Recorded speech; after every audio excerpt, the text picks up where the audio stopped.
And once again, a huge shout out to all of our financial supporters who help us fund not just this show each week, but also our epic annual Christmas giveaways. I also have a Spotify membership for those who wish to do it there, and also now on Twitch. But a big shout out to the community, our 87.8 Survivors Clubs. Your names are all there on the screen.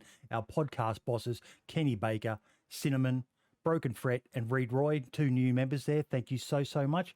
But a big shout out to our live show Chad, the one, the only, Mr. Good Cluck himself, Roger Roaster.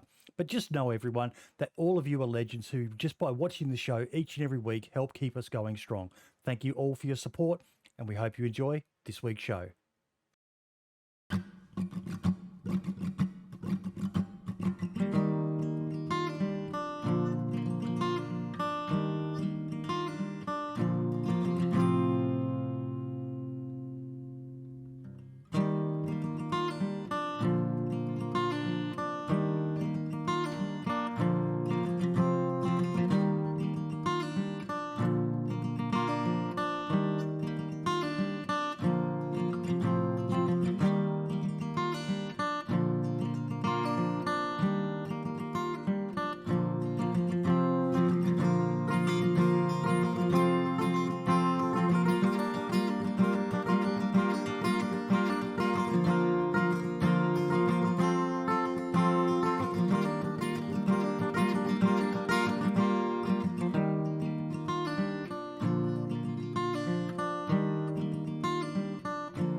And welcome to episode 171 of the DayZ Podcast. We've got a little bit of a time zone issue. Cobra is on his way. Our returning co-host, Project Lemons, I'm guessing he didn't know about the new time either. But the main thing that we have right now is our guest, the one, the only, OlipollyZ. How you doing, buddy? Hey, I'm doing good. Thank you. How are you doing? Not too bad for 5 a.m. in the morning, mate, but thank you so much. I love that G'day logo there, Teabag. That is pretty cool, man. Who's that one from? The app that I'm using to do the stream, it doesn't show the like the text that makes up the logo, but yeah, good to see you in here, chat. OlipollyZ Azalea Map, mate. Yes. Tell us about it. So the map is inspired by a place in outside Portugal. Yep. Called Azores, I think. And it's quite a small map at the moment. Had its first playtest, which went above my expectations. It went really good. But you've been doing a good job promoting it, though, mate. Some nice trailers, and you've got a Discord for it, a website for it. You're doing everything you can to give it the best chance. And I don't think people will mind too much about a small map, provided it's done right. You've only got to look at Namolsk. It's by far and away the most popular modded map out there, and it's one of the smaller ones. Yeah, I love Namolsk. It's been a big inspiration, along with the DRL, and yeah. Yep. Small. So what got you into wanting to make a map? I think I started playing DayZ a few years ago, and watching streamers got me into it. And Yep. then I watched John McClane, I think. Yeah. Yep. And I got very inspired by him making a map, making the URL, and streaming it. Yeah. That's That's another smart thing that someone can do, isn't it? Stream it like that, because it really can capture the community's attention as well, watching you do it. Yeah, and I was like, if he can do it, I can do it. So I started, but it took a long time to learn it. So Yep. And where did you go for those resources? I think Infusion, Discord, and Grandpa. Yep. Discord. Big Grandpa's Discord. Yeah. Yeah. I think a lot of people say that. Yeah. They do. But I always like to know.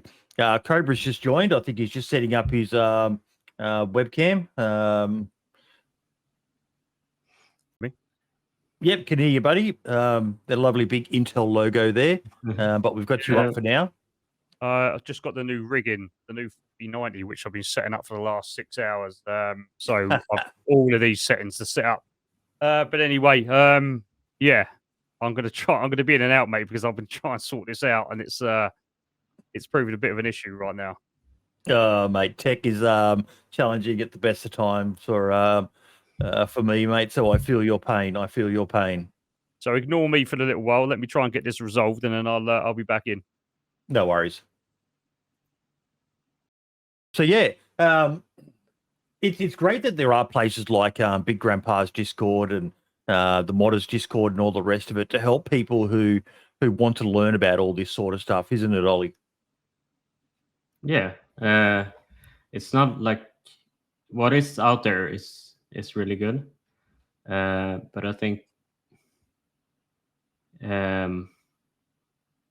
more is better. Like if there's more resources, that would be even better, because I feel like a lot of people still have a hard time figuring it out, and it's tricky to get started with building a map, I feel.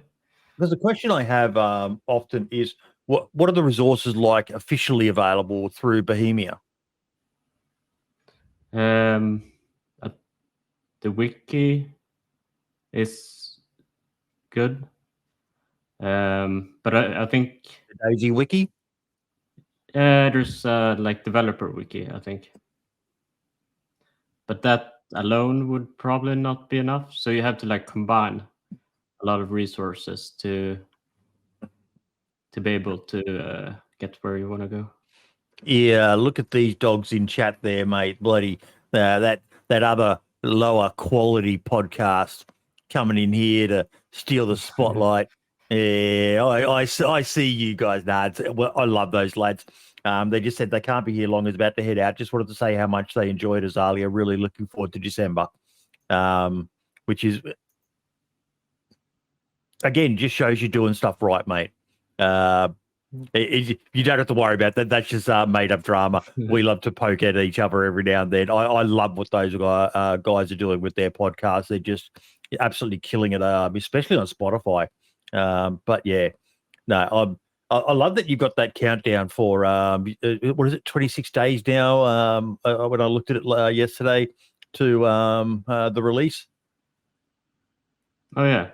I updated it recently. It was set for the first day test, but then I changed it to. It's for myself also, so I can keep track of.